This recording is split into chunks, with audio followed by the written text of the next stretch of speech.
Μιλάμε για την γνώση του Θεού, πώς γνωρίζω το Θεό, τι σημαίνει γνωρίζω το Θεό. Και αν θυμάστε καλά, είχαμε πει, εκείνοι που γνωρίζουν περί Θεού δεν κατανοούν όλη την αλήθεια, είχαμε πει, αναφέρει κάποια πράγματα. Και βλέπω εδώ ότι αυτό δεν το είχα τελειώσει, είχαμε αναφέρει έτσι ένα από τα δύο πράγματα που ήθελα. Το πρώτο πράγμα θυμίζω απλά, γιατί έχουμε λίγο καιρό που τα είπαμε αυτά. Είπαμε, μπορεί να γνωρίζεις για το Θεό και να μην έχεις γνώση Θεού. Είχαμε πει λίγες σκέψεις πάνω σε αυτό. Το δεύτερο, και αν ίσως προχωρήσουμε παραπάνω, γιατί θα ήθελα να ακούσω και τη δική σας σκέψη. Το δεύτερο που θέλω σήμερα να πούμε είναι μπορεί κάποιος να ξέρει πολλά για την αγιοσύνη χωρίς να έχει επαρκή προσωπική γνώση Θεού. Γνώση του Θεού. Για την αγιότητα, τι σημαίνει δηλαδή, πώς αγιάζεται ο άνθρωπος. Δηλαδή, το άτομο αυτό μπορεί να εξαρτάται από όλα εκτός από το Θεό. Δηλαδή, δεν σας κρύβω κι εγώ, εκεί χίλια καλά το βιβλικό έχει, αλλά επειδή είσαι μέσα στα βιβλία, μέσα στις εξετάσεις εκεί, μέσα στις εργασίες, έπιασα τον εαυτό μου κι εγώ να το περνάω αυτό. Και λέω, τι κάνεις εκεί. Και έχουμε αδέρφια που μας ταρακονούν. Δεν λέω κάτι αρνητικό για το βιβλικό. Για μένα όλοι, αν μπορέσουν και έχουν θέληση να πάνε ένα χρόνο, να πάνε. Είναι εξαιρετικά πολύ καλό. Αλλά υπάρχει φόβος, και εκτός βιβλικού εννοείται, να αρχίσεις να μπαίνεις και να εξαρτάσαι από όλα εκτός από τον Θεό. Και εγώ, άμα σας δείξω τη βιβλιοθήκη μου, έχω ξεπεράσει τα 1000 βιβλία. Αυτό τον καιρό τα έχω ξεπεράσει, ας πούμε, εδώ και λίγες εβδομάδες. Αλλά είναι αυτό. Δηλαδή, εμπιστευόμαστε περισσότερο αυτά τα πράγματα, ας πούμε, ένας αδελφός θα μας πει κάτι, ένα βιβλίο που θα διαβάσουμε, ένα κήρυγμα που μπορεί να ακούσουμε, και δυστυχώς στην εποχή μας ζούμε στην εποχή του fast food. Όλα τα θέλουμε γρήγορα και ξέρετε, με ένα πάτημα, τώρα το κινητό είναι εδώ, δεν μπορώ, με ένα πάτημα μπορούμε να μάθουμε για τα πάντα και να πάρουμε σκέψεις χωρίς ιδιαίτερα να κοπιάσουμε. Τώρα ποιος προσεύχεται, να περάσει η ώρα, γιατί να γράψω ένα μήνυμα ή να πω μια σκέψη εκεί, οδηγούμενος από το Πνεύμα του Θεού, και βρίσκω λίγο εκεί έτοιμη και δεν βαριέσαι. Κάτι θα γίνει. Άρα αυτό είναι, και εγώ διαβάζω βιβλία και σε κάθε κήρυγμα διαβάζω αρκετά βιβλία, αλλά δεν εξαρτώμαι από αυτά. Γιατί ξέρετε, ξεκλειδώνουν κάποιες φορές κάποιες σκέψεις όσον αφορά και τα βιβλία, και άνθρωποι ευλογημένοι τα έγραψαν, που διατυπώνεται ίσως πολύ καλύτερα. Αλλά ο πρώτος λόγος είναι του Πνεύματος. Άρα, στην εποχή που ζούμε, όλα είναι γρήγορα, το εδώ και τώρα. Έτσι. Και μπορούμε να βρούμε τα πάντα, δηλαδή για τα θάματα του Κυρίου, για το 10ο, το βάπτισμα του Αγίου Πνεύματος, όλα τα πάντα μπορούμε να τα βρούμε. Όμως τελικά ρωτάμε για τον Κύριο, Κύριε εσύ, τι έχεις για μένα, να μου αποκαλύψεις τι συμβαίνει με αυτό το θέμα. Έτσι, να ρωτήσουμε, να αντιμετωπίσουμε διάφορα θέματα, όχι καθοδηγούμενοι από άλλα πράγματα, αλλά από τον Θεό. Να ξέρετε, και ο Κύριος μπορεί να σε οδηγήσει σε έναν αδερφό, ίσως για να σου πει κάτι. Ακόμη και σε κάποιο, έτσι, εγώ μέσα από βιβλία έχω ευλογηθεί τόσο πολύ, θυμάμαι η Μέρη αρκετά πολλές φορές με ακούει, αλληλούια, αμήν, έτσι, στο άσχετο. Και λέει, εγώ φοράω και γράφω το κήρυγμα και ακούω και ύμνους και διάφορα. Τα κάνω όλα ταυτόχρονα. Λέει, τι έπαθε, τι λέει εδώ. Πράγματα που έχουμε δει ξανά και ξανά, αλλά έτσι ενεργεί ο Κύριος. Και αυτό που δεν πρέπει να κάνουμε είναι να εξαρτιόμαστε από άλλα εκτός από εκείνον. Τα άλλα όλα είναι βοηθητικά. Εκείνο που είναι το σίγουρο είναι ότι μπορούμε να μάθουμε πολλούς τρόπους και με πολλά πράγματα για τον χριστιανισμό, όπως προείπα. Κι όμως, ερχόμαστε στο θέμα, μπορεί κάποιος να τα έχει όλα αυτά και όλα. Θυμάμαι ο καθηγητής μας, ένας καθηγητής, να μην το πω στο αγγλικό, PhD το έλεγε, το PhD, PhD, όλα αυτά να έχει πάρει τα πτυχία όλα, αλλά να μην γνωρίζει τον Θεό.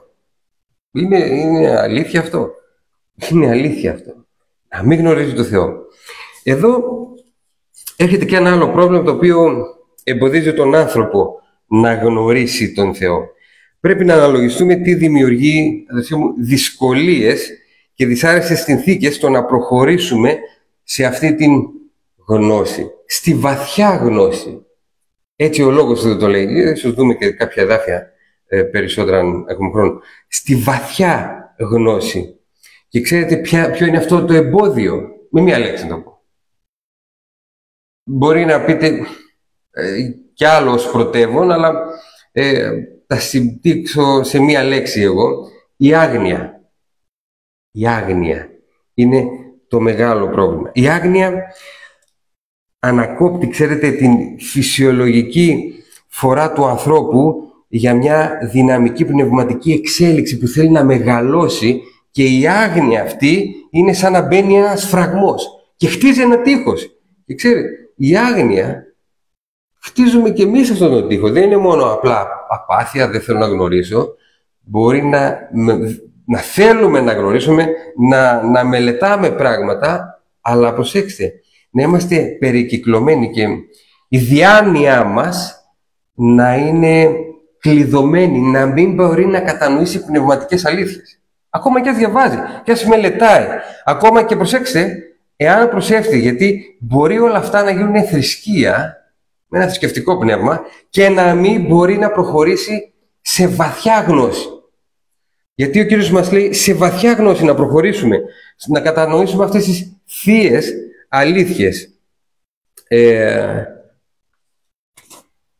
Και μάλιστα έτσι, όχι απλά και θείες αλήθειες να γνωρίσει, αλλά να ζήσει και να βιώσει τις θείες ενέργειες μέσα από τον ίδιο τον άνθρωπο. Ο άνθρωπος της άγνοιας χαρακτηρίζεται ουσιαστικά ως αυτός που βρίσκεται σε κατάσταση, η αλήθεια είναι αυτή, πλάνης, ή αν θέλετε ένα μέρος, πλάνης, τέλος πάντων πλάνης, και αρρώστια σε σκοτάδι.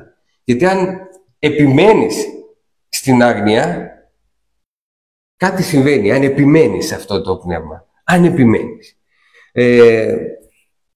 Μπορεί τα λόγια αυτά, όπως είπαμε, είναι σκληρά, αλλά τώρα φανταστείτε αν επιμένεις και έχεις αδερφούς, και ο Κύριος σίγουρα με κάποιο τρόπο σε πολιορκεί για να σου φανερωθεί, εσύ επιμένεις αυτό, στην άγνοια, κάτι συμβαίνει. Κάτι συμβαίνει, κάτι συμβαίνει. Ναι. Για να γίνει πιο ξεκάθαρο το πράγμα. Ναι. Προηγουμένως μιλήσεις για κάποιον που θέλει, λες, να γνωρίζει. Ναι. Και γιατί να επιμένει στην άγνοια, άμα θέλει να γνωρίζει το Θεό? Όχι, είπαμε τώρα πήραμε δύο χαρακτήρες. Για εξήγησε λίγο. Πήγαμε πρώτα για τη γνώση, βαθιά γνώση Θεού, και τώρα λέμε το πρόβλημα που μπορεί να έχει άμα έχει κάποιο θρησκευτικό πνεύμα, ενώ να θέλει να γνωρίσει, αλλά προσέξτε, με έναν θρησκευτικό πνεύμα. Απλά γνώση εγκεφαλική. Εννοείς η ρίζα της άγνοιας είναι αυτό το πνεύμα το θρησκευτικό. Ναι. Έτσι από εκεί ξεπηδάει. Μπορούμε να πούμε και άλλα πράγματα, και γι' αυτό θα σταματήσω και θα πούμε κάποια πράγματα όλοι μας, να τοποθετηθούν και οι αδερφοί εδώ. Λοιπόν, η γνώση, κάτω από αυτές τις καταστάσεις τέλος πάντων, η γνώση προβάλλεται ως άκρος αναγκαία και ως αυτή που θα φέρει από το φως στο σκοτάδι. Αλλά αυτή η γνώση, η βαθιά γνώση του Θεού, και όχι αυτή η γνώση, το θρησκευτικό πνεύμα, απλά να μάθω για να μάθω. Η άγνοια κινείται στον χώρο διαφόρων δοξασιών, τέλος πάντων να μην αναφερθούμε, ενώ η γνώση κινείται στον χώρο της αλήθειας και ικανώνει. Τώρα προσέξτε, τώρα τι κάνει η γνώση. Ικανώνει τον άνθρωπο να ατενίζει, να βλέπει το θείο, όπου τον μεταμορφώνει σε φως. Αυτή η γνώση είναι που μπορεί να μεταμορφώσει, αλλά ξέρετε, η γνώση αυτή είναι βαθιά γνώση που αγγίζει τον Θεό και ο Κύριος έρχεται και σε αλλάζει. Με άλλα λόγια, επειδή η γνώση είναι η καθαρή αλήθεια, μετά γίνεται αυτή η γνώση οδηγός στο να ενωθεί βαθιά ο άνθρωπος με τον Θεό. Ακριβώς αυτό, έτσι, αυτή η βαθιά γνώση. Και στο επόμενο, να μην έχω διάφορα δάφια στο επόμενο θέμα, αλλά ήθελα να δούμε την άλλη φορά. Έτσι λοιπόν, αδελφοί, αυτό που πρέπει να κάνουμε είναι πρώτον να αντιμετωπίσουμε τον εαυτό μας πιο αυστηρά για το πώς πιστεύει, πώς κινείται, τι γνώση, τι είδους γνώση αναζητούμε από τον Κύριο. Ξέρετε, γιατί μπορεί η γνώση αυτή να υπερεφανιστεί. Τι είδους γνώση αναζητούμε, τι διάφορα μέσα αναζητάς για να γνωρίσεις τον Θεό. Είπαμε, η πηγή είναι εκείνος. Το πνεύμα του θα μας οδηγήσει σε όλη την αλήθεια. Όλα τα άλλα δεν είναι σκάρτα, είναι βοηθητικά, αλλά δεν είναι ο δρόμος. Όσο το κάνουμε, δεν είναι ο δρόμος. Και εγώ τα άλλα παίρνω δεξιά, ξέρετε, τρώω γλυκό λίγο από εδώ, από εκεί, αλλά είναι ένα γλυκό. Η τούρτα, να το πούμε έτσι, είναι το πνεύμα του Θεού. Εκείνος θα μας οδηγήσει. Έτσι. Και θα έχουμε αυτή την βαθιά γνώση, ώστε είναι δυνατόν, καθώς αναγνωρίζουμε αυτή τη βαθιά αλήθεια, τη γνώση, έχουμε γνώση Θεού. Πέστε μου, πόσο αλλαγμένοι θα είμαστε και ως άνθρωποι, αλλά και ως τις σχέσεις μας με τους άλλους, αλλά πάνω απ' όλα, τι σχέση θα έχω με τον Θεό. Τι διαφορετική, ίσως από αυτή που είχα στην αρχή. Δεν ξέρω πώς ξεκίνησες. Εγώ αυτή την βαθιά γνώση, ξέρετε, σιγά σιγά ήρθε και δεν ολοκληρώθηκε, ήρθε σε ένα καλό σημείο. Και πιο κάτω έχουμε, να πούμε, βέβαια θα πάρει καιρό, γιατί κάποια πράγματα τα έχω διαβάσει και μελετήσει, για αργότερα είναι ότι αυτή η γνώση είναι σταδιακή. Έρχεται μία στιγμή, αλλά είναι σταδιακή, γνωρίζουμε. Και σκεφτείτε μόνο αυτό και κλείνω, και δεν θέλω, είχα σκοπό να πω και κάτι ακόμα, αλλά να μην πούμε κάτι άλλο. Θέλω να σκεφτόμαστε, όταν μιλάμε για αυτή τη σειρά, η γνώση Θεού, μία σχέση φιλίας. Μία σχέση, έτσι, δεν ξέρω εγώ, ή του πατέρα, της μητέρας, αλλά εγώ θα επιλέξω φιλίας, έτσι, μια καλής φιλίας. Πώς το γνώρισες το Γιάννη, τον Γιώργο, τη Μαρία, και μετά από 5 χρόνια, τι γνωρίζεις για εκείνη? Τι γνωρίζεις περισσότερο εκείνη? Ας μην πάρουμε τα αρνητικά, όλοι έχουμε αρνητικά, τα θετικά έτσι. Γνωρίζω περισσότερο τον άνθρωπο πότε?